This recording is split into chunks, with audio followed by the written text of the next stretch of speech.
আমার এই গাছে দুটো বোগেনভিলিয়ার ডাল গ্রাফটিং করা।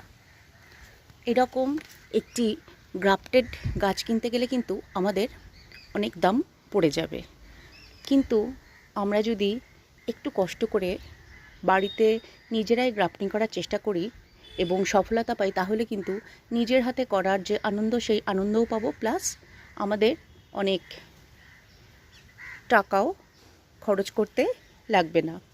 আমি এখানে 3টে গাছের ডাল আমার অন্যান্য গাছের থেকে সংগ্রহ করে এবং এক বন্ধুর কাছ থেকে সংগ্রহ করে চেষ্টা করেছিলাম। এপাশের একটি ডাল সাদা ছিল, সেটি সফলতা পায়নি কোনো কারণে, হয়তো আমারই ভুল। এই দুটো পেয়েছে এবং দেখুন কত সহজেই এত সুন্দর ফুল দিচ্ছে। আমি এই সাইডটা থেকে, মাঝখানে নয়, এই সাইডের একটু ছাল ছাড়িয়ে নিয়ে এই দুটোর মতনই এটাকেও